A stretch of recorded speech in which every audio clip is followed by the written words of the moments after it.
প্রভা যুক্ত আশ। পুনরায় আবার জ্যোতি ফিরে পেলাম, তাই তোর নাম প্রভাস। এখন এই প্রভাস নদী আবার অভিশপ্ত হয়েছিলেন, সেই অভিশাপ মোচন করবার জন্যই গোবিন্দ প্রভাস নদীর তীরে যজ্ঞ করেছিলেন। তামা কি অভিশাপ? এক মুনিপুত্র গিয়েছিলেন তৃষ্ণা নিবারণে জল পান করতে। ওই প্রভাস নদীর বক্ষে ছিল এক কুমির। সেই ছোট্ট মুনিপুত্রকে ধরে জলের ভিতরে নিয়ে গিয়ে তাকে খেয়ে ফেলে।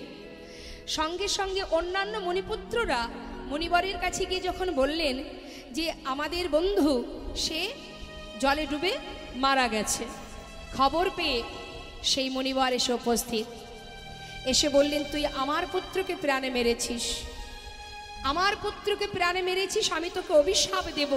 কি অভিশাপ? না তোর বক্ষের জল শুকিয়ে যাবে, মলমূত্র ত্যাগ করবে সমস্ত হিংস্র জন্তু জানোয়ার, এবং তোর বক্ষের উপরে প্রখর রৌদ্রের তাপে অসহ্য জ্বালা তোকে ভোগ করতে হবে, সবাই তোকে ঘৃণা করবে। বারবার যখন অভিশাপ একটার পর একটা দিচ্ছে, সঙ্গে সঙ্গে প্রভাস নিজ মূর্তি ধারণ করে বলে উঠলেন, হে মুনিবর, মুনিবাক্য কখনো লঙ্ঘন হয় না, এমন অভিশাপ আমাকে দেবেন না। আমি তো কোনো অপরাধ করিনি, আমার বক্ষে যে কুমির বিরাজ করে সেই তো আপনার পুত্রকে মেরেছে, আপনি আমাকে মুক্তি দিন। তখন সেই মুনিবর বললেন, বেশ, তোর তো কোনো দোষ নেই, তাহলে শোন, যেমন অভিশাপ দিয়েছি এ বাক্য তো আর ফিরিয়ে নেওয়া যাবে না, তাই আশীর্বাদ করে যাচ্ছি, যেদিন এই প্রভাস নদী থেকে জল নিয়ে গোবিন্দ রাধারানীর চরণ ধৌত করবে সেই দিনই তুই মুক্তি পাবি। তাই গৌর হরিবল হরিবল। তাই সেই প্রভাস নদীর অভিশাপ দূরীভূত করবার জন্য ভগবান প্রভাস নদীর তীরে যজ্ঞ করেছিলেন। শুধু এটাই কারণ নয় মা, আরও কারণ আছে। চলে যাব আমরা একটু মহাভারতে।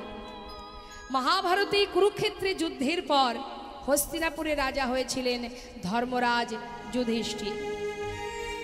যুধিষ্ঠির যখন রাজা হলো মা, ভগবান কৃষ্ণচন্দ্র, একটু মন দেবেন কথার মধ্যে, এগুলো শিক্ষার বিষয়। আমাদের জীবনে একটু কষ্ট এলে আমরা ভগবানের দিকে আঙুল তুলি, তুমি কষ্ট দিয়েছ, বলি না? হ্যাঁ, যদি বাড়ি হয় গাড়ি হয় তখন কি বলি? ভগবান দিয়েছে বলি? বলি কি আমি করেছি। বাড়ি করলে গাড়ি করলে আমি করেছি, আর কষ্ট দিলে তুমি দিয়েছ, সেটা কেন হবে? সেটা তো হতে পারে না। হ্যাঁ, যা কিছু দুটো কথা মাথায় রাখতে হবে মা, এক হচ্ছে কৃপা আর এক হচ্ছে ইচ্ছা। জীবনে যা কিছু পেয়েছি সুকৃতির ফলে সেটুকু তার কৃপায় পেয়েছি, আর হাজার চেষ্টা করেও যেটা আমি পারছি না, মনে করুন একটা স্বপ্ন আছে আমার, তার জন্য চেষ্টা চালিয়ে যাচ্ছি, কিন্তু কোনো রকমেই সেই চেষ্টা আমার সফল হচ্ছে না, জানবেন সেটা তার ইচ্ছা, সে আপনাকে দেবে না। যতই আপনি চেষ্টা করেন না কেন আপনাকে সে দেবে না। কেন দেবে না? এটা দিলে আপনার মঙ্গল হবে না, তাই সে দেবে না। হরিবল হরিবল। কারণ আমরা জানি না কোনটা ঠিক কোনটা ভুল, একজন জানে, যিনি বসে আছেন সবার মাথার উপর। কোনটা দিলে কার ভালো হবে আর কোনটা দিলে ভালো হবে না সেটা তিনিই জানেন। জীবনে যা কিছু পেয়েছি সেটা নিয়েই খুশি থাকা উচিত। আমাদের মাথার উপরে ছাদ আছে, জগতে এমনও কোনো ব্যক্তি আছে যার মাথার উপরে ছাদ নেই, তার থেকে আপনি সুখী। আপনাকে মা বলে ডাকবার সন্তান আছে, এমনও মা আছে যাকে মা বলে ডাকবার সন্তান নেই, তাহলে তার থেকে আপনি খুশি, আপনি সুখী। তাই সর্বদাই নিজে কতটা খুশি কতটা সুখী সেটা কখন বুঝবো? আমার থেকে যারা কষ্ট বেশি পাচ্ছে তাদের কথা যদি একবার আমরা ভাবতে পারি। আজ দেখুন ভগবান কৃষ্ণচন্দ্র রথে বসে কুন্তি পিসিমাকে ডাকছে, পিসিমা সারা জীবন কষ্ট করেছো, বনে বনে জীবন কাটিয়েছো, আজ তোমার ছেলে হস্তিনাপুরে রাজা, তুমি রাজমাতা, এবার আমাকে বিদায় দাও পিসিমা, আমি চলে যাই, আর তো কোনো দুঃখ নেই তোমার, বিদায় দাও পিসিমা। কুন্তি পিসিমা মনে মনে চিন্তা করছে মা, যে কৃষ্ণ যখনই আমাকে ছেড়ে ঘরে গেছে, যাবার সময় বলেছে পিসিমা আমি আসি, আসি কথার অর্থ কি? সে আবার আসবে। যায় কথার অর্থ আর আসবে না। মনে মনে ভাবছে কৃষ্ণ, পিসিমা এমন করে মুখের দিকে চেয়ে আছো কেন? বিদায় দাও। শোনো পিসিমা, যাওয়ার আগে আমি তোমায় বর দিয়ে যাব। বলো তুমি কি নেবে? যা চাইবে আমি তোমাকে তাই দেব। কুন্তী পিসিমা বলে উঠলেন, কৃষ্ণ তুমি চলে যাওয়ার আগে বর দেবে আমায়? দেখো, তোমাকে ধরে রাখার ক্ষমতা আমার নেই, তবে যদি তুমি বর দিতেই চাও তবে এই বর দিয়ে যাও। এতদিন আমার দুঃখ ছিল, কষ্ট ছিল, যন্ত্রণা ছিল, বনে বনে জীবন কাটিয়েছি, তাই তুমি আমার 5 পুত্রের সঙ্গে বন্ধুর মতো ছিলে। আজ সমস্ত দুঃখের অবসান ঘটে গেছে, ছেলে আমার হস্তিনাপুরের রাজা, তাই তুমি আমাদের ছেড়ে চলে যেতে চাইছো। কৃষ্ণ, যেতেই যদি চাও চলে যাও, যাবার আগে এই বর দিয়ে যাও। এই জগৎ মাঝে আর যে কটা দিন ধরায় বেঁচে থাকবো, যত আছে দুঃখ কষ্ট, আর যত আছে যন্ত্রণা বেদনা, সবটুকু তুমি আমাকে দিয়ে যাও। এতটুকু সুখ যেন আমার জীবনে না থাকে। যে সুখ পেলে, যে কষ্ট পেলে, যে দুঃখ পেলে সারা জীবনে তোমার কথা মনে থাকে, সারা জীবনে তোমায় স্মরণ করা যায়, সেই দুঃখ জীবনটা যেমন করে বনে বনে কাটিয়েছিলাম, বাকি দিন কটা বনেই কাটাবো। দিয়ে যাও কৃষ্ণ, দুঃখ দিয়ে যাও, কষ্ট যন্ত্রণা বেদনা দিয়ে যাও। বলুন তো মা, কেউ যদি সুখ পায় সে কি আর দুঃখ চায়? এটাই তো ভক্তের চাওয়া। ভক্ত কখনো জাগতিক সুখ কামনা করে না, তার জীবনে সুখের উদ্দেশ্য একটাই, সে গোবিন্দ ধনে ধনী, গোবিন্দ সুখে সুখী। পাশে দাঁড়িয়ে আছে ভীম। ভীম বলছে, মা সারা জীবন তো কষ্ট পেলে, তোমাকে নিয়ে আমরা 5 ভাই বনে বনে কাটিয়েছি, এত কষ্ট এত দুঃখ পেয়েছো জীবনে, তোমার কি স্বাদ মেটেনি মা? তুমি আবার কেন দুঃখ চাইছো? মা বললেন, ওরে ভীম, দুঃখ ছিল বলে কৃষ্ণ আমাদের সহায় ছিল। যে সুখের নাগাল পেলাম, আমার পুত্র হস্তিনাপুরের রাজা হলো, আমি রাজমাতা, সুখের নাগাল পাওয়া মাত্রই কৃষ্ণ আমাদের ছেড়ে চলে যাচ্ছে। বাবা বল, সারা জীবনে কষ্ট থেকে কৃষ্ণকে কাছে রাখা ভালো, নাকি কৃষ্ণকে হারিয়ে, কৃষ্ণকে হারা হয়ে ওই সোনার সিংহাসন পাওয়া ভালো? যুধিষ্ঠির, সিংহাসন ছেড়ে নেমে আয়। যে সিংহাসনে বসলে কৃষ্ণ হারা হতে হয়, সে সিংহাসন আমি চাই না। ভগবান কৃষ্ণ রথ থেকে নেমে এলো। মা নেমে এসে পিসিমার গলাটা জড়িয়ে ধরলেন। পিসিমা, হরিবল হরিবল। পিসিমা, জীবনে এত কষ্ট পেয়েও তোমার স্বাদ মেটেনি? কৃষ্ণ, জীবনের শান্তি তো তুমি। আজ তুমি যদি চলে যাও, তাহলে এই জগতে আর কিসে সুখ পাবো আমি? যে কটা দিন বেঁচে থাকবো, তোমাকে যাতে হারাতে না হয় তার জন্য দুঃখকেই বরণ করতে চাই। বাধা পড়ে গেল পিসিমা, আমি বাধা পড়ে গেলাম, চিরতরে তোমার কাছে বাধা পড়ে গেলাম পিসিমা। তোমার ভালোবাসাই, তোমার ভক্তিতে বাধা পড়ে গেলাম। হরিবল হরিবল। কথা দিলাম, যখনই তুমি আমাকে স্মরণ করবে আমি তোমার কাছে এসে ধরা দেব। কুন্তী পিসিমাকে সান্ত্বনা দেবার পর এবার গোবিন্দ রথে চলে, রথের উপরে উঠে চলে যাচ্ছে। পথে যাচ্ছে, যাওয়ার সময় পিছন থেকে আর এক মা চিৎকার করে উঠলেন, মাধব মাধব মাধব, একটিবার দাঁড়াও, চলে যাওয়ার আগে একবার দাঁড়াও, একটিবার আমার দিকে চেয়ে দেখো আমি কে। চিনতে পারছো আমার? আমি সেই মা, এক নয় দুই নয়, শতপুত্র হারা জননী আমি মাতা গান্ধারী। সবাইকে হারিয়ে অভাগিনী কাঙালিনীর ন্যায় পথে পথে পাগলিনীর ন্যায় ঘুরে বেড়ায়। হরি বল, হরি বল। মাধব, এত বড় যুদ্ধ করেছো তুমি, তুমি যদি না চাইতে কোনোদিন এই যুদ্ধ হতো না। তুমি আমার সন্তানদের প্রাণে মেরেছো, এই যুদ্ধ তুমিই করেছো, ধ্বংস করেছো তুমি কুরুবংশ। আমি সুবল কন্যা, আজ তোমার সামনে দাঁড়িয়ে আমি সাপ দিলাম, তোমারও মৃত্যু হবে, তোমার 56 কোটি যদুবংশ ধ্বংস হবে। কুরুবংশে বাতি দেবার যেমন একটা দ্বীপ আর বেঁচে নেই, তোমারও যদুবংশে বাতি দেবার জন্য একটা দ্বীপও বেঁচে থাকবে না। সবার মৃত্যু হবে, তোমারও মৃত্যু হবে এক ব্যাদের হাতে, তীর ভেদ করে তোমাকে প্রাণে মারবে, এই আমি তোমায় অভিশাপ দিলাম। সবাই ছুটে এসে মাতা গান্ধারীকে জড়িয়ে ধরে বলছে, মা শান্ত হও। হরি বল, হরি বল। মা, মাধবকে অভিশাপ দিও না মা, ফিরিয়ে নাও, ফিরিয়ে নাও। ভগবান কৃষ্ণ রথ থেকে নেমে এসে কুন্তী পিসিমাকে, সমস্ত রাজ সবাইকে বললেন, তোমরা শান্ত হও। দেখো, কুরুক্ষেত্রের মাঠে যুদ্ধের জয়ের আনন্দ যেমন আমি পেয়েছি, তেমন যারা পরাজিত হয়েছে ওই পরাজয়ের যন্ত্রণাও আমি পেয়েছি। সকল মায়ের আশীর্বাদ যেমন পেয়েছি, সকল মায়ের অভিশাপও আমি মাথায় নিতে চাই। মাতা তো কোনো ভুল কথা বলেনি, সে তো ঠিকই বলেছে।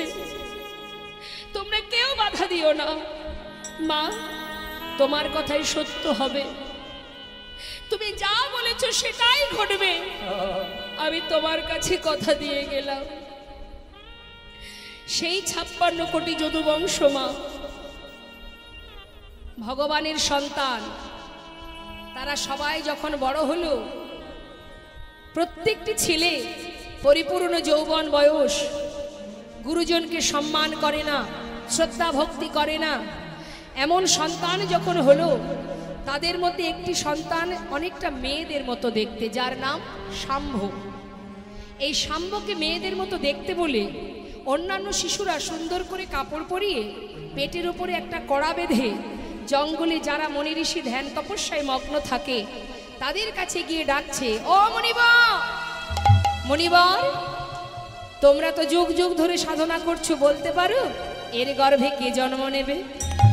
মনি ঋষিরা কিন্তু সবই জানে মা, তথাপিও তাদেরকে দেখে, ভগবানের সন্তান তো তারা, বলছে, বালক তোমরা ঘরে ফিরে যাও, বিরক্ত করো না আমাদের সাধনায়। কেন যাব? আগে বলো এর গর্ভে কে জন্ম নেবে? সাধনা করছো যুগ যুগ ধরে, বলতে পারবে না গর্ভে কে জন্ম নেবে? তখন সেই মনিবর বলে উঠলেন, তবে শোন বালক, এতই যখন বিরক্ত করছিস, এত করে বারণ করছি তথাপিও শুনছিস না, তবে শোন, এর গর্ভে কে জন্ম নেবে জানিস? শুনে রাখ, এর গর্ভে যে জন্মগ্রহণ করবে তাকে দিয়েই তোদের এই 56 কোটি যদুবংশ ধ্বংস হয়ে যাবে। দেখতে দেখতে যে পেটের মধ্যে কড়াটা বাঁধা ছিল মা, সেটা ফাল হয়ে প্রসবিত হলো। সেই ফালটা নিয়ে গোবিন্দের কাছে গেলেন ওই 56 কোটি যদুবংশের সন্তান, গিয়ে বললেন, পিতা এটা দিয়ে কি হবে? ফালটা দেখি গোবিন্দ বুঝতে পারলেন, মনে পড়ে গেল তার পুরাবের কথা। তখন তাদেরকে বলে উঠলেন, বালক তোমরা এক কাজ করো, প্রভাস নদীর তীরে যে পাথর আছে, পাথরে এটাকে ঘষে ঘষে শেষ করে দাও।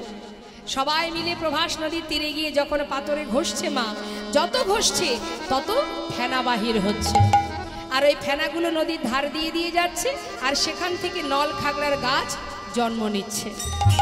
আর অবশেষে এইটুকু যখন বাকি আছে, মনে মনে ভাবছি এটা দিয়ে আর কি বা হবে, তাই দূরে ছুঁড়ে, মানে জলের মধ্যে ছুঁড়ে ফেলে দিয়েছে। আর সেই যে ছোট্ট ফালের টুকরোটুকু পেল এক রাঘব বোয়াল মাছ, সে কি করেছে, গিলে খেয়ে ফেলেছে। এদিকে ধীবরেরা মাছ ধরতে গিয়ে জালের মধ্যে সেই রাঘব বোয়ালকে পেয়েছে।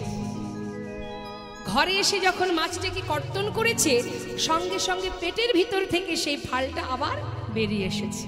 সেই ফালটা নিয়ে ধীবরেরা কি করবে না, দূরে জঙ্গলে ছুঁড়ে ফেলে দিয়েছে। আর সেখান থেকে কুড়িয়ে পেল কে, জরা নামের এক ব্যাধ। নিতাই গৌর হরি বল।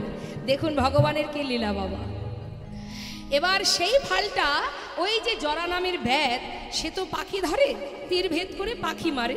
এখন তীরের আগায় ফালটা সুন্দর করে গেঁথে রেখেছে, কেন, পাখি ধরতে আরো সুবিধা হবে। এখন ওই ফালটাই কিন্তু গোবিন্দের শেষ মুহূর্ত। মানে এই যে জরা নামের ব্যাধ, ইনি হচ্ছেন বালিপুত্র অঙ্গদ।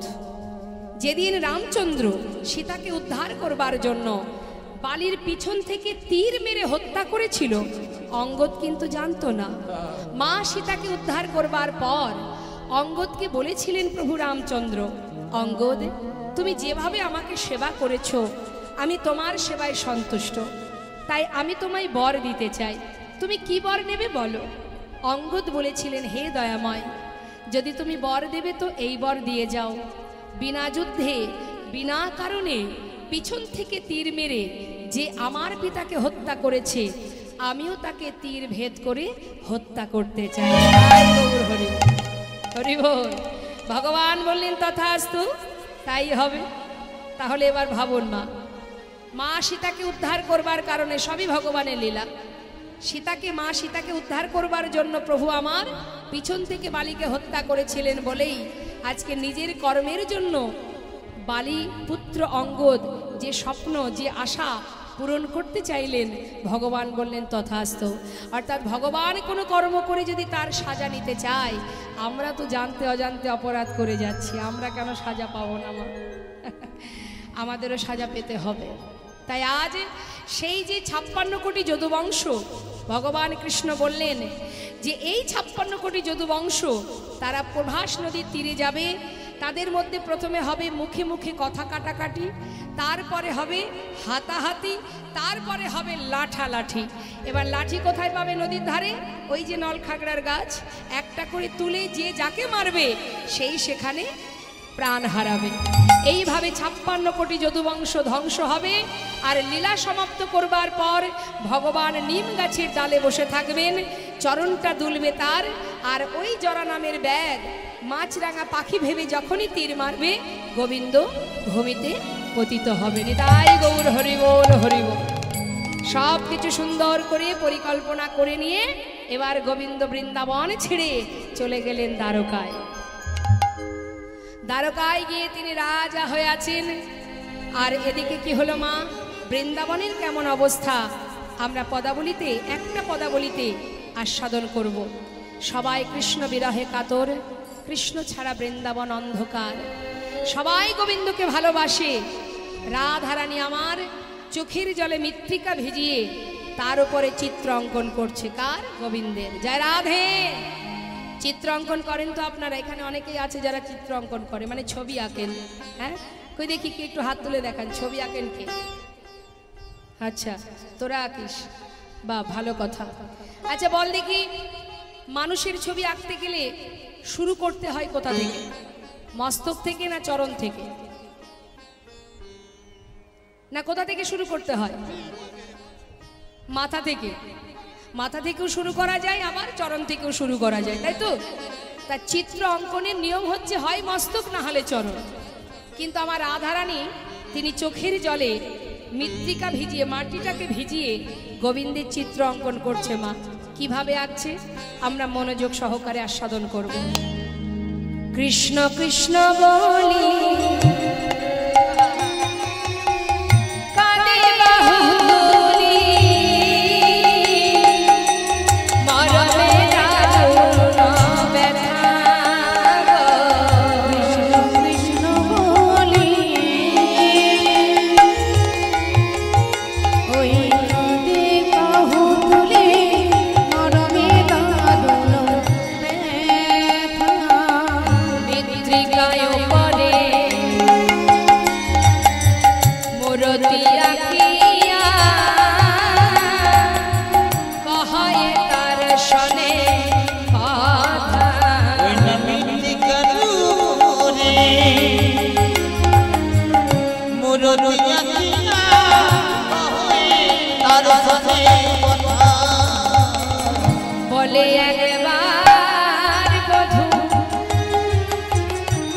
কথা বলো বলেন একবার বধূ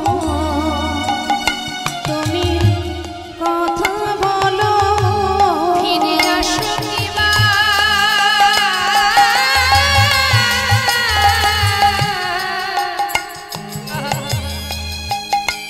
তুমি নাই বায়াসো ও গো একবার বধূ কথা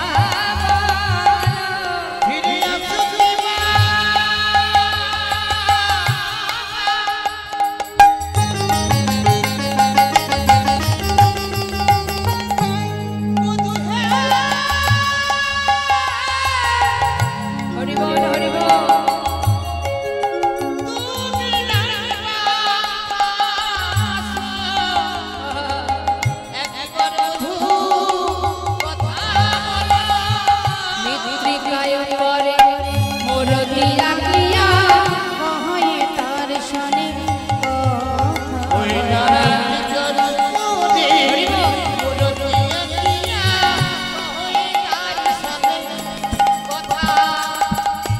পদাবলী মনোযোগ সহকারে শুনতে হবে মা, তবেই ভালো লাগে। তা সুন্দর করে মূর্তি আঁকছে আর তার সাথে কথা বলছে। আমাদের যদি কোনো আপনজন প্রিয়জন বিদেশে থাকে, তার যদি কোনো ছবি কাছে থাকে, বা যিনি আমাদের ছেড়ে ইহলোক ছেড়ে পরলোক গমন করেন, ভালোবাসার কোনো ব্যক্তি যদি হয়, আমরা কি করি? তার ছবি থাকলে সেটাকে সামনে নিয়ে তার সাথে কথা বলি না? এটাই তো ভালোবাসার মহিমা। এখন সেই মূর্তির সঙ্গে কথা বলছে আমার রাধারানী, কৃষ্ণ বিরোহিনী। হ্যাঁ, কি বলছে? সুন্দর করে ছবি আঁকছে আর বলছে, বধূ তুমি আসো বা না আসো, অন্তত একবার কথা তো বলো। ভালোবাসো বা না বাসো তাতে কোনো দুঃখ নেই, একটু কথা তো বলো। দেখুন কেমন ভালোবাসা, যেখানে আছো সেখানেই থাকো, একটু কথা তো বলো। ফিরে আসো বা না আসো তাতে দুঃখ নেই। আমরা আমাদের ভালোবাসার মানুষকে কি বলি?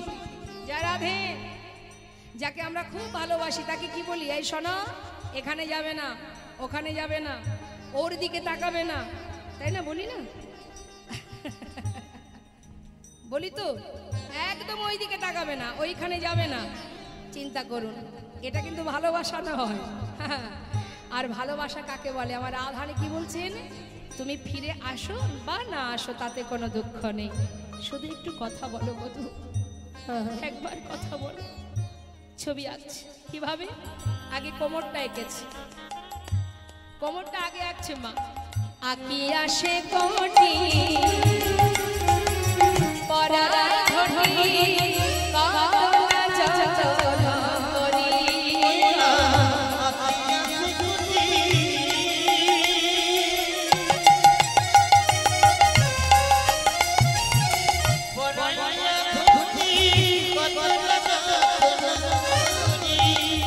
আবার নাভি সরোবর দেখো আখিল তারে বল কতনা যতনা করি, আবার নাভি সরোবরে ওই আখিল তার পর কত না যতন করে। কোমরটা এঁকেছে, আঁকবার পর সেখানে ধটি বেঁধে দিয়েছে, নাভি সরোবর অঙ্কন করেছে। এখন সখীরা চেপে ধরেছে, আয় রাধে, আয় রাধে, কি আঁকাচ্ছিরি বল দেখি। আরে এইভাবে কেউ চিত্র অঙ্কন করে কি রে? আরে বাবা, গুরু ধরে অঙ্কন শিখেছিলি, সব ভুলে গেলি তুই? বল দেখি, মানুষ যদি কোনো ছবি আঁকে, হয় মস্তক থেকে না হলে চরণ থেকে, তুই মাঝখান থেকে ছবি আঁকছিস, কি হয়েছে তো? শ্রীমতী রাধারানী বলেছেন, ওরে ললিতা রে, না না আমি অঙ্কন ভুলি না,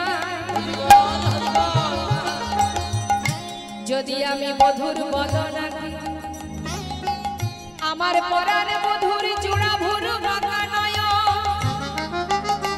যদি একবার আমার নয়নে যায়,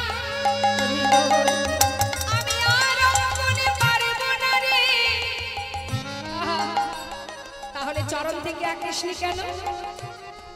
ওরে আমার বিশাখা, কেন আমি চরণ আঁকি নাই জানিস? এই জগতের বৃন্দাবনে আমার পরাণ বধূ সে যে আমায় ছেড়ে চলে গেছে। আবার যদি আমি চরণ সেও যদি আমায় ছেড়ে চলে যায়, সখী সেও যদি চলে যায়, আমি এই জন্য চরণ আঁকিনি। বৃন্দাবনের বধূ আমায় ছেড়ে চলে গেছে, আবার এই চিত্র অঙ্কনে যদি আমার বধূর চরণ আঁকি, সেও যদি হেঁটে চলে যায়, আমি কি নিয়ে এই ব্রজে রইব? তাই গৌর হরি বল হরি বল। ব্রজে রইব চরণে দিলে যদি বধূ চলে যায়, আমি কি নিয়ে ব্রজে রইব? চরণ দিলে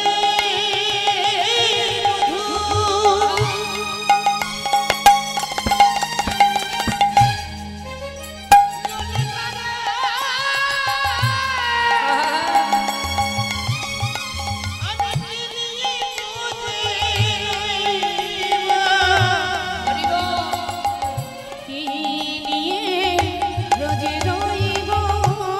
সবাই মিলে বলে উঠবেন জয় রাধে রাধে। তোর মতো ভজন কে জানে রায়ধনী? হ্যাঁ বুঝেছি রায়। এবার রাধারানী আমার একটু একটু করে উপরের দিকে উঠছে, ছবি আঁকছে। নাভি সরোবর আঁকা হয়ে গেল মা। এবার আঁকছে কি? ও গো বাহু দুটি আঁকি, ছলো ছলো আঁকি, বাঁশিটি দিল সেই করে। দেখো বাহু দুটি আঁকি, চলো চলো আঁকি, বাঁশিটি দিল সে করে। আমার কণ্ঠ কুম্ভ কিবা অনুপম শোভা আঁকিল তার পরে পরে। অনুপম শোভা আঁকিল তার পরে পরে। কণ্ঠ পর্যন্ত আঁকা হয়ে গেছে মা। এবার বদনটা এঁকেছে। যেই না বদন এঁকেছে মাটির উপরে, সেই বদনের উপরে নিজের বদনটা রেখে রাধারানী কাঁদছেন আর বলছেন কি? মুখে মুখ দিয়া কাঁদিয়া কাঁদিয়া কহাই তার সনে কথা। মুখে মুখ দিয়া কাঁদিয়া কাঁদিয়া কহে তার সনে কহে যোদনা। যিনি এই পদটা লিখছেন মা, মহাজন লীলা দর্শন করে তিনি কি বলছেন? কহে যোদনা কহে প্রাণনা, ও গো দেখো হে রাধার ব্যথা। ওই না কহে যদুনা,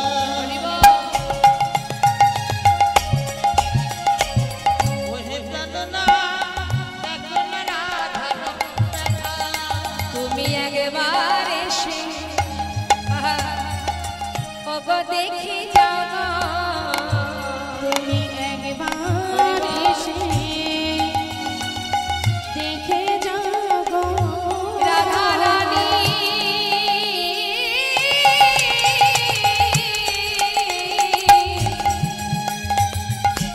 কেমন আছে, তুমি একবার এসে দেখে যাও। আমাদের রাধা রানী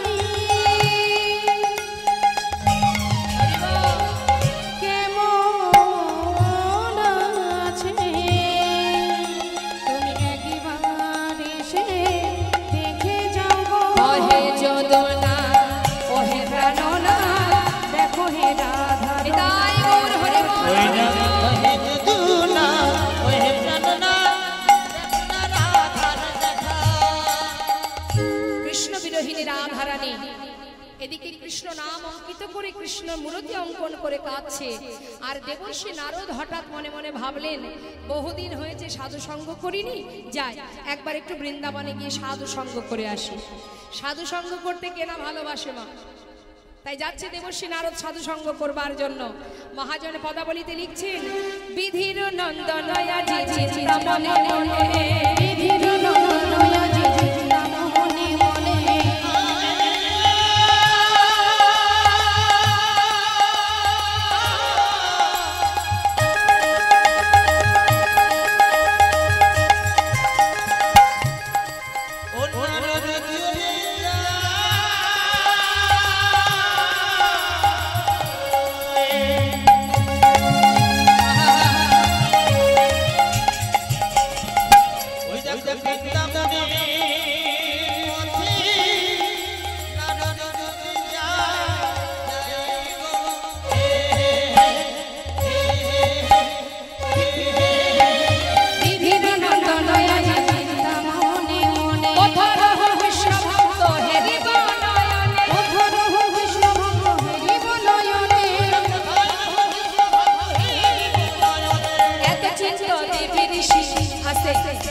দেবর্ষি নারদের বাহন কি?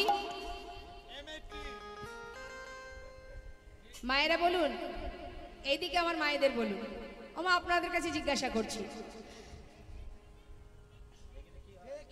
ঢেকি? হ্যাঁ, এত চিন্ত দেবী ঋষি ঢেকিতে চড়িয়া, এত চিন্ত দেবী ঋষি ঢেকিতে চড়িয়া,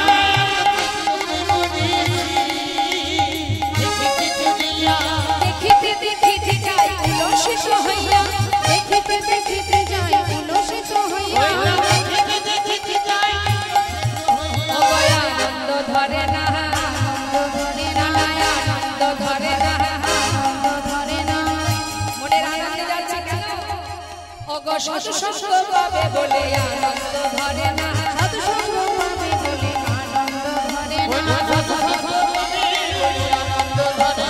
দেখিতে দেখিতে যাই উলসিত হইয়া, দেখিতে দেখিতে যাই উলসিত হইয়া, চারিদিকে দেখতে দেখতে যাচ্ছে, চারিদিকে দেখতে দেখতে যাচ্ছে। কার কোথায় যাব না? সাধু সঙ্গ করতে। সাধু কোথায় আছে?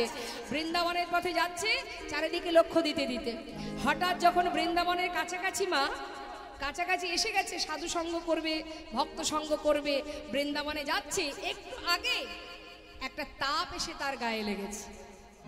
যেই না তাপ লেগেছে গায়ে, মনে মনে ভাবছে তাপটা কিসের? পথে চলতে গিয়ে যদি কোনো দিক থেকে কোনো তাপ, কোনো গন্ধ আসে, আমরা একটু দেখি না কোথা থেকে তাপটা আসছে, দেখি তো কোনো আগুন লেগে গেল কিনা, ভাবি তো চারিদিকে দেখি। ঠিক তদ্রূপ দেবর্ষি নারদ তিনি সাধু সঙ্গ করবে বলে যাচ্ছে, আর বৃন্দাবনের কাছাকাছি যখন এসেছে একটা তাপ গায়ে লাগছে। কিসের তাপ মা? কৃষ্ণ বিরহের তাপ। সমস্ত বৃন্দাবনবাসী কৃষ্ণ শোকে কাতর হয়ে সবাই হা কৃষ্ণ কৃষ্ণ বলে কাঁদছে।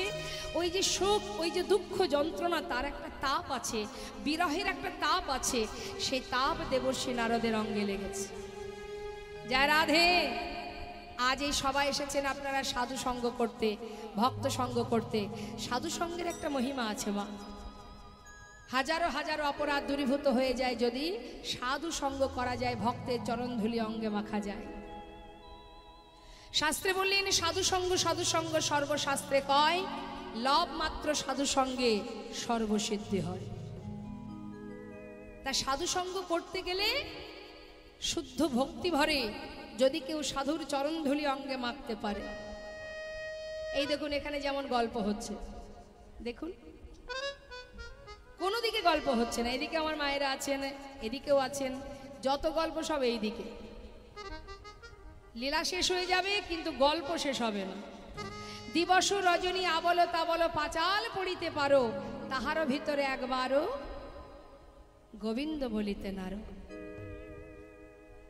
সারাদিন আন কথা, পরনিন্দা, পরচর্চা, পর সমালোচনা, পাঁচজন রমণী এক জায়গায় হলে সেখানে কি কৃষ্ণ কথা হয়? হয় কি? হরিকথা হয়। কার বাড়ির মেয়ে চলে গেল, কার বাড়ির বৌমা চলে গেল, কার বাড়ির ছেলে কি করে, কার বাড়ির বৌমা কি করে, এই তো আলোচনা। কিন্তু তার ভিতরে একবারও কৃষ্ণ নাম হয় না। এত কষ্ট করে মন্দির কমিটির ভক্তবৃন্দরা তারা এত সুন্দর হরিবাসরের আয়োজন করেছে, যেখানে হরিকথা কৃষ্ণ কথা শ্রবণের জন্য। এতে শুধুমাত্র তাদের কৃপা হবে না, যারা শ্রবণ করতে এসেছেন তারা যদি মনোযোগ সহকারে শ্রবণ করেন তাতেও তাদেরও কল্যাণ হবে। কিন্তু নাম অমৃত নিতে গেলে সুপাত্রের দরকার হয়। অমৃত সব জায়গায় রাখা যায় না, তার জন্য সুপাত্রের প্রয়োজন হয়। পাত্র যদি তৈরি না থাকে তাহলে অমৃত নেবেন কি করে? অমৃত নিতে গেলে এই যে গল্প হচ্ছে না, একটা গল্প আমিও বলি বাবা, আমায় একটু শুনবেন। হ্যাঁ, কেউ আসে কৃষ্ণ কথা শুনতে, আর কেউ আসে সুযোগ পেয়ে গল্প করতে। আসে না, বাড়ি থেকে এমনি তো বেরোতে পারে না, হরিনামের কথা বললে স্বামীও ছেড়ে দেবে, শ্বশুরও ছেড়ে দেবে। নাম শুনতে বসে যত রাজ্যের গল্প। হ্যাঁ, হচ্ছে, এদিকে চলছে গল্প। তাতে কি হবে? যার যেমন ভাব তার তেমন লাভ। সব কিছুর মধ্যে একটা ক্রিয়া কাজ করে। যার যেমন ভাব তার তেমন লাভ। যে যে চিন্তাকে একটু বেশি গুরুত্ব দেবে সেই চিন্তাটাই শক্তিশালী হবে। যারা সিরিয়াল দেখতে ভালোবাসে তাদের কি হবে? তাদেরও একটা উপকার হবে। এক থেকে কি করে 4 জনকে বিয়ে করা যায় সে পথ খুঁজে পাওয়া যায়। কি বাবা, সিরিয়াল কথার অর্থ কি? সিরিয়াল সিরিয়াল সিরিয়াল মানে যার কোনো শেষ নেই, তাই তো? তা সিরিয়াল লম্বা করতে গেলে একের জায়গায় 4টে বিয়ে করতেই হবে, না হলে লম্বা হবে কি করে? তাহলে সিরিয়াল দেখলে এই পথ আমরা খুঁজে পাবো কি করে একের পরে 2, 2-এর পরে 3, 3-এর পরে 4 বিবাহ করা যায়। তাহলে এটা উপকার। যার যেমন ভাব তার তেমন লাভ। আবার কেউ মনে মনে ভাবছে আজ অমুক জায়গায় গোবিন্দ মন্দিরে, রাধা গোবিন্দ মন্দিরে হরিনাম হবে, সাধুগুরু বৈষ্ণব আসবে, যাই সেখানে গিয়ে একটু কৃষ্ণ নাম শুনে আসি। তাতে কি হবে? চিত্ত শুদ্ধ হবে। হরিনাম শ্রবণ করলে যদি আপনার মধ্যে এতটুকু কিঞ্চিত ভক্তি অর্জন হয়, এতটুকু প্রেম জন্মায়, জেনে রাখবেন এতটুকু ভক্তি যখন হৃদয়ে জন্মাবে মা, ঠিক তখনই মনে হবে আবার কোথায় হবে হরিনাম, সেইখানে যাব। তাতে কি হবে? আপনার পাশে কেউ থাকুক বা না থাকুক, গোবিন্দ সদা সর্বদাই আপনার সহায়। তাই গৌর হরি বল। তাহলে হরিনাম শুনলে এটা উপকার। আবার যারা দেখবেন এই সন্ধ্যাবেলায় আমরা ঘুম থেকে উঠলে আমাদের 50টা চিন্তা মাথায় ঢুকে যায়, আজকে কি কি করব। এবার দেখা যাচ্ছে কোনো বন্ধুর বাড়িতে হয়তো পার্টি আছে, বন্ধু আমার বাড়ি পার্টি আছে, খাওয়া দাওয়া বিরাট মজা হবে, যাস। সে চিন্তা করছে কীর্তন শুনে আর কি হবে, কীর্তন শুনলে তো আর খাওয়া হবে না, পেট ভরবে না। অনেকে বলে কীর্তন শুনতে যাচ্ছ, কীর্তন শুনলে কি পেট ভরবে? ওই দেখবেন এখানে সবাই কিন্তু চলে যাবে না, প্রত্যেকে চলে যাবে না, কিন্তু কারা যাবে? যাদের অমৃত নেওয়ার ভাণ্ড তৈরি হয়নি তারা চলে যাবে। তাহলে আমরা যে একটা ভুল কথা বলি যে আমরা যে হরিনাম শুনবো, কীর্তন শুনবো, তাতে কি পেট ভরবে? তার জন্যে রোজগার করতে হয়, খাটতে হয়, পরিশ্রম করতে হয়। কত কথা বলবো মা, লীলা শেষ হয়ে যাবে, সময় পার হয়ে যাবে, কথা শেষ হবে না। হ্যাঁ, তা এই যে আমাদের চিন্তা ভাবনাটা, এই যে আমরা শ্বাস প্রশ্বাস আমাদের চলছে, প্রকৃতি থেকে যে শ্বাস আমরা পাচ্ছি, এটা কি পয়সা দিয়ে কিনতে হচ্ছে? হসপিটালে যারা আছেন, যার সময় হয়ে গেছে চলে যাওয়ার, অক্সিজেন মুখে দিয়ে রেখেছে, কত টাকা দিয়ে অক্সিজেন কিনতে হচ্ছে? কি ভগবান দিয়েছেন তাই পাচ্ছি, তাই তো? এই যে পরনের বসনটা তিনি দিয়েছেন তাই পাচ্ছি, তিনি দিয়েছেন সব, তিনি দিচ্ছেন তাই পাচ্ছি, এটা জেনে রাখবেন। মাতৃগর্ভ থেকে ভূমিষ্ঠ হওয়া মাত্রই মায়ের কোলে বসে দুগ্ধ পান করেছিলাম। আমরা কি দুগ্ধটা নিজেরা হাতে করে এনেছিলাম? প্রভু জানেন আমার সন্তান ভূমিষ্ঠ হবে মাতৃগর্ভ থেকে, সে ভূমিতে পদার্পণ করবা মাত্রই তার তো খাবারটা প্রয়োজন। তাই এত সুন্দর স্তনদুগ্ধ আমাদের জন্য সৃষ্টি করেছেন, তাতে কতটুকু মিষ্টি দিলে সন্তান ভালো থাকবে, কতটুকু উষ্ণ দিলে সন্তানের শরীর ভালো থাকবে, সব বিচার করে তিনি আগে থেকেই খাবার পাঠিয়ে দেন। নিতাই গৌর হরি বল। তাহলে আমাদের চিন্তা ভাবনাটাই ভুল মা। আবার যখন একটু বড় হই তখন একটু শক্ত খাবার খাওয়ার জন্য আমাদের ছোট ছোট দাঁত, তাই না? আবার যখন আরো বড় হই, আরো পরিশ্রম করতে হয়, তখন সেই দাঁত ফেলে দিয়ে আরো মজবুত দাঁত তিনি দেন। তারপর যখন সিগন্যাল দেন একটা একটা করে খসে যায়, যে অনেক হলো, এবার ঘরে ফিরতে হবে। তখন কি হবে? দাঁত পড়বে, চুল পাকবে, কানে শুনবো না, চোখে দেখবো না। এটা সিগনাল শুরু হলো, একটু একটু করে সংকেত দিচ্ছে তোমার এবার ফেরার সময় হলো। নিতাই গৌর হরি বল। তাহলে একটা কথা মাথায় রাখবেন, যা কিছু জীবনে পাচ্ছি তিনি দিচ্ছেন তাই পাচ্ছি, না হলে পেতাম না। তাই সবাই কিন্তু কৃষ্ণের ভক্ত হতে পারে না, তার জন্য স্বীকৃতির দরকার হয়। এক জনমে না হোক, পুনঃ পুনঃ ঘষণে সুগন্ধি চন্দন, পুনঃ পুনঃ পুড়াইলে উজ্জ্বল কাঞ্চন, পুনঃ পুনঃ জনমে ধর্মে হয় মতি, পুনঃ পুনঃ সাধনে অধমে পায় গতি। তাই গৌর হরি বল। এক জনমে না হোক, বারবার জন্ম পেয়ে যদি একটু একটু করে সাধনা করি, একটু একটু করে যদি এগিয়ে যাই, পথে চলতে গিয়ে যদি হোঁচট খেয়ে পড়ি, সেইখানেই পড়ে থাকবো, আবার উঠে দাঁড়াবো, আবার হাঁটবো, পিছিয়ে তো যাব না, তাই না? পিছাতে হবে না, এগোতে হবে। তাই মা, অত সহজ নয় ভজন, অনেক কঠিন। তাহলে শুনুন সেই গল্পটা বলি একটু। হরে কৃষ্ণ। ও মা, আমার দিকে তাকান, আমার দিকে। এই যে আমি এখানে, আমার কি দেখতে খারাপ? তাহলে আমার দিকে না তাকিয়ে অন্যদিকে তাকাচ্ছেন কেন? শুনুন, এক গোবরে পোকা আর মৌমাছি দুজনের মধ্যে খুব বন্ধুত্ব। এখন এটা কিন্তু আপনাদের জন্যই বলছি, এখানে গোবরে পোকাও আছে, আবার যারা মধু পান করে মৌমাছিও আছে, তাই তো? এখন যে মৌমাছি সে মধু পান করে, দুইজনের মধ্যে খুব বন্ধুত্ব। তা দুইজনে বলা বলি করছে, বন্ধু, বহুদিনের বন্ধুত্ব, কোনোদিন কেউ কারোর বাড়ি যেতে পারলাম না। হ্যাঁ, তা একদিন তো যাওয়াই যায়। বলছে হ্যাঁ হ্যাঁ বলো।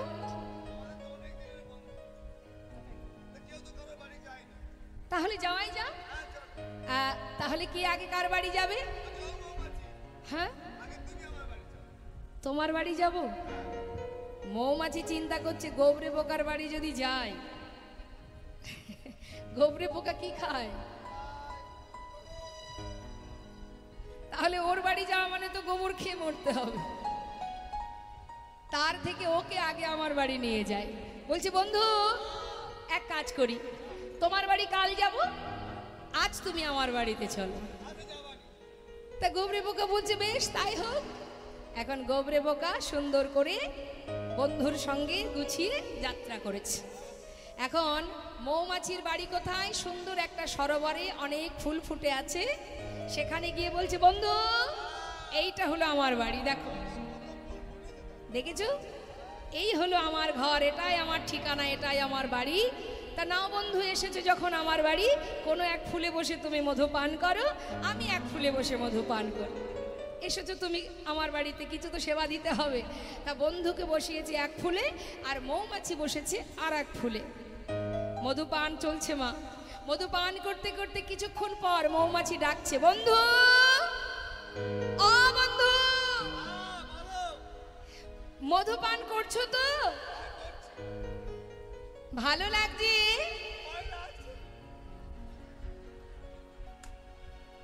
ভালো লাগে? সারা জীবন যার গোবর খাওয়া অভ্যাস, তার কি আর মধু ভালো লাগবে? ভালো করে বুঝবেন কিন্তু কথাটা কাকে কিভাবে বলছি। বেশ, আস্তে আস্তে সেবা করো, ঠিক ভালো লাগবে। আবার কিছুক্ষণ পর, বন্ধু, ও বন্ধু, মধু ভালো লাগছে তো?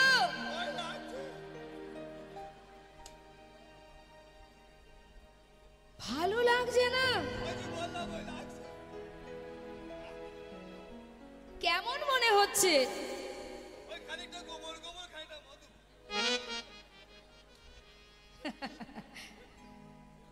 আচ্ছা বলো দেখি, মধু তো মধুরই মতো লাগবে, এর মধ্যে আবার গোবর এলো কোথা থেকে? আচ্ছা একটা কথা বলো দেখি, তুমি যখন আমার বাড়িতে এসে মধু পান করছিলে, তুমি মুখটা ভালো করে ধুয়ে তারপরে মধু পান করছিলে তো?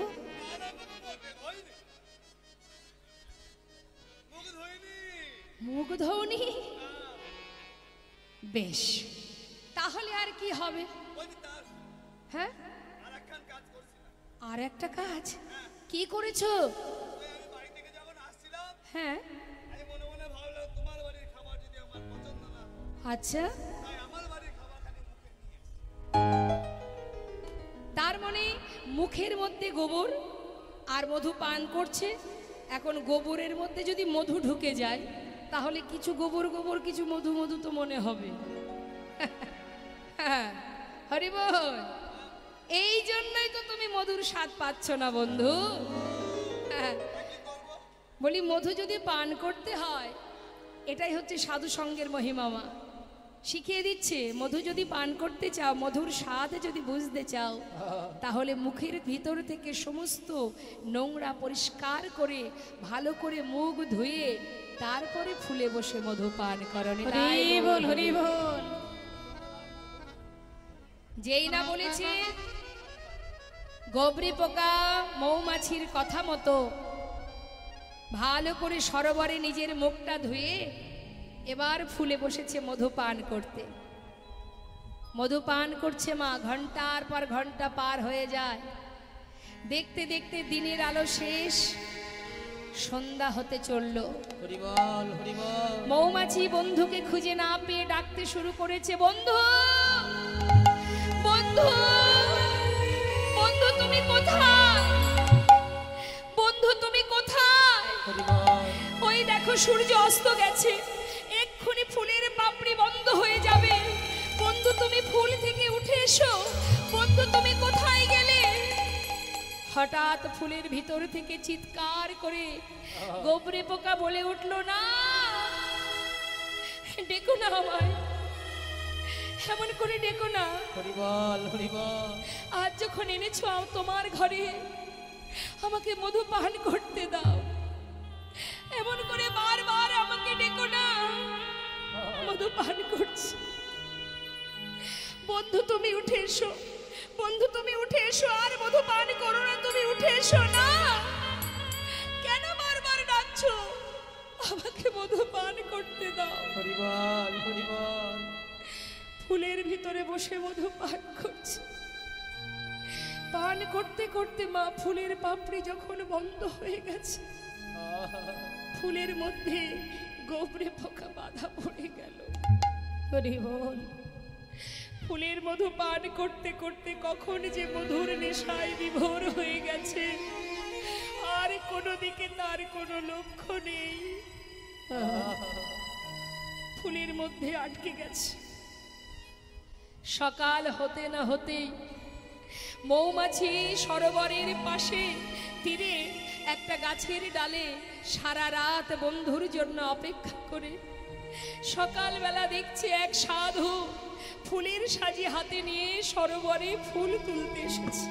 হরি বল, হরি বল। ফুলগুলো তুলে নিয়ে ফুলের সাজি করে যখন যাচ্ছে, মৌমাছি সেই সাধুর পাছু পাছু যাচ্ছে। কেন? বন্ধু যে আগে যায়, আমি দেখতে চাই বন্ধু কোথায় যায়। ঠাকুর ঘরে গিয়ে সেই ফুলগুলি গোবিন্দায় নমো বলে যখন ভগবানের চরণে নিবেদন করলো, মন্দিরের বাইরে গাছের ডালে বসে বসে মৌমাছি চোখের জলে মুখ ভাসিয়ে কাঁদে। হরি বল, হরি বল। বন্ধু, এতদিন আমি মধু পান করেছি, কিন্তু তোমার মতো করে মধু পান করতে পারিনি। আজ তুমি সাধুর সঙ্গ পেলে, গোবিন্দের চরণ পেলে, তোমার মতো ভাগ্যবান এ জগতে আর কে আছে বন্ধু?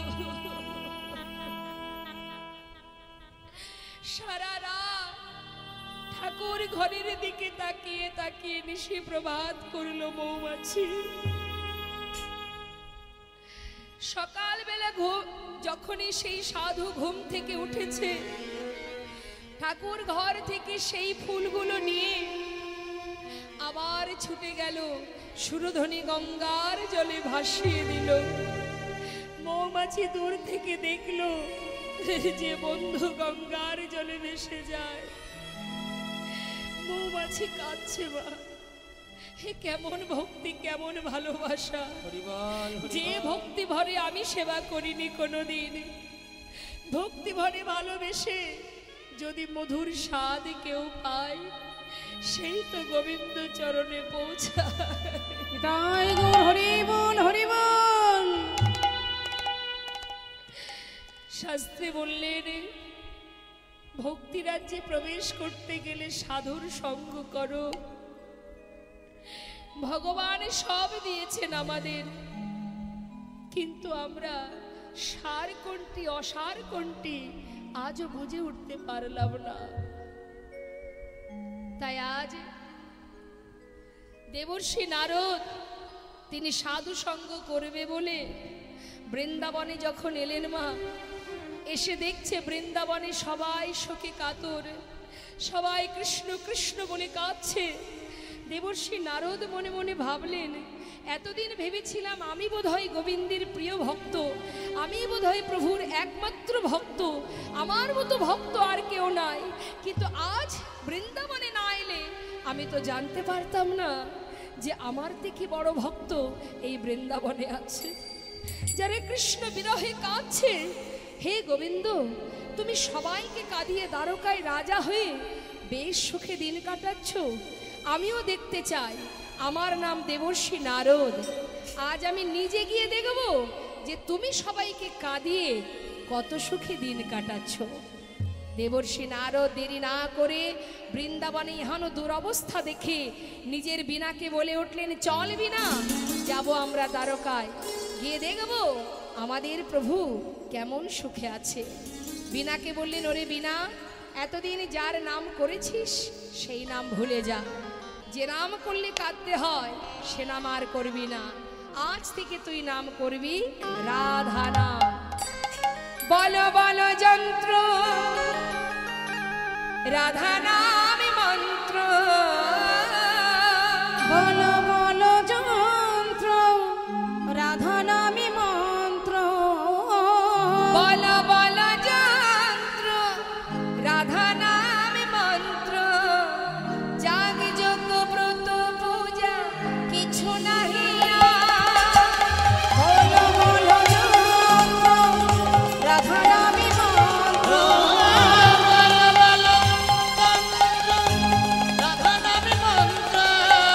যাগ যজ্ঞ ব্রত পূজা কিছু নাহি আর। আর বলো বলো বীণে রাধা নাম বীণে, বলো বলো বীণে রাধা নামে বীণে, বলো বলো বীণে রাধা নাম বীণে, এই ত্রিভুবনে কিছু নাহি বলো বলো যন্ত্র রাধা নামে মন্ত্র,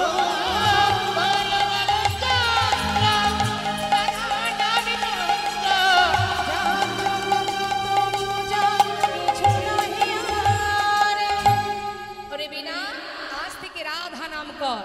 রাধা নাম গাইতে গাইতে যাচ্ছে বৃন্দাবনের পথে, আমরাও সবাই মিলে রাধা নাম গাইব। আমরাও যখন লীলা শ্রবণ করছি মা, লীলার সাথে সাথে আমরাও তো যাচ্ছি, তাহলে আমরাও রাধা নাম গাইব, সবাই মিলে গাইব। দুহাত তুলে একবার রাধা নাম করবো সবাই, তুলুন দেখি হাত, প্রত্যেকে তুলবেন। কই দেখি কার কার হাত আছে দেখি। না না সবারই হাত আছে। রাধে রাধে রাধে রাধে রাধে রাধে রাধে রাধে রাধে বল,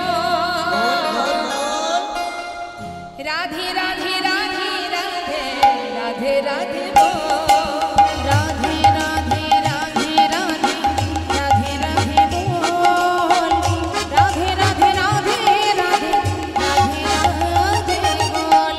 জোরে জোরে হাতে তালি দিতে হবে, এক তালে। হ্যাঁ, बोलो राधे राधे ओ बोलो राधे राधे बोलो राधे राधे राधे राधे राधे राधे बोल राधे राधे राधे राधे राधे राधे बोल हे राधे राधे राधे राधे राधे राधे बोल, राधे राधे राधे राधे राधे राधे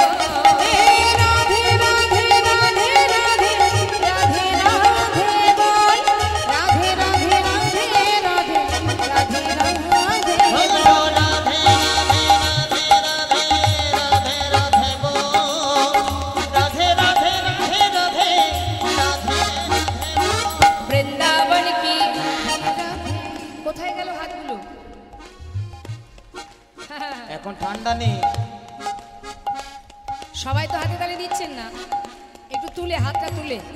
হ্যাঁ দেখুন, হাত সেটাই যে হাতে গোবিন্দের সেবা হয়, যে হাত দিয়ে সমাজের কল্যাণ হয়।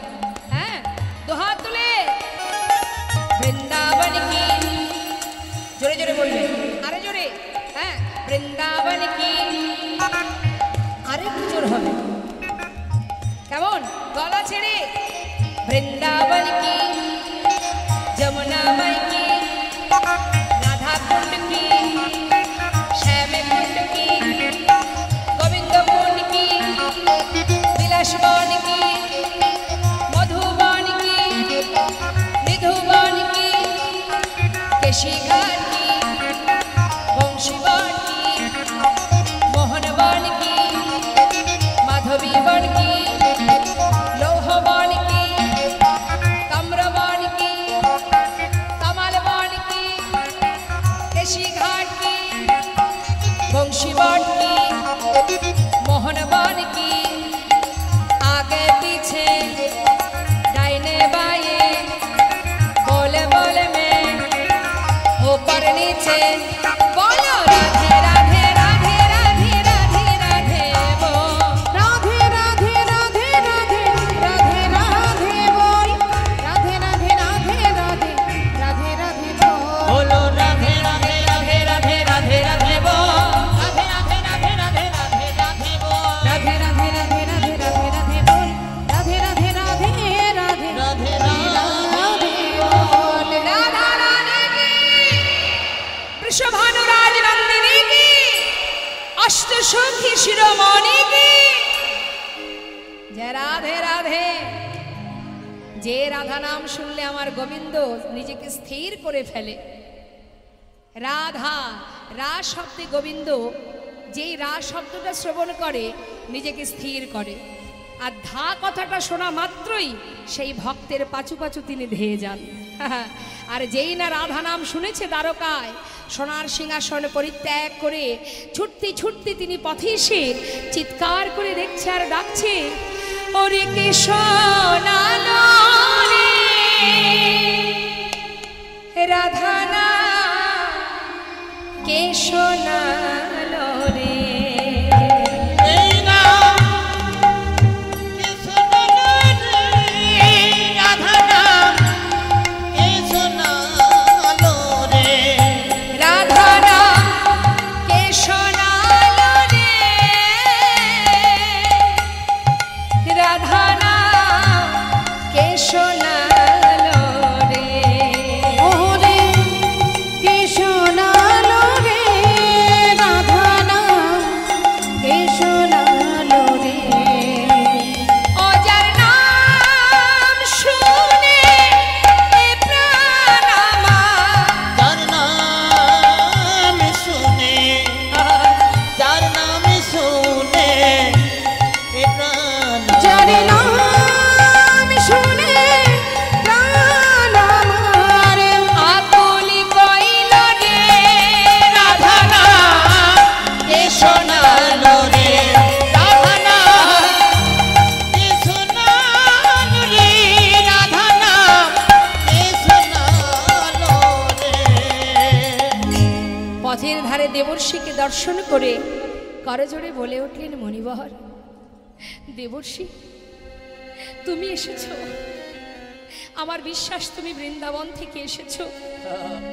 বলো না দেবর্ষি, বৃন্দাবনে মা যশোমতী, আমার পিতা নন্দ মহারাজ, ব্রজবাসী সবাই কেমন আছে? তারা সবাই কুশলে আছে তো? দেবর্ষি নারদ বললেন, মহারাজ, হে রাজন, তাদের কথা ছেড়ে দাও। আজ আমি বড় সাধ করে এসেছি তোমাকে দেখব বলে। তুমি কেমন আছো? কিন্তু তোমাকে দেখা মাত্রই আমার যে বড় দুঃখ হচ্ছে, বড় কষ্ট হচ্ছে। দেবর্ষি, কেন আমাকে দেখে কষ্ট হচ্ছে কেন? মহারাজ, জীবনে আর কত পাপ, আর কত অপরাধ গ্রহণ করবে। হরি বল। কি বলছো তুমি?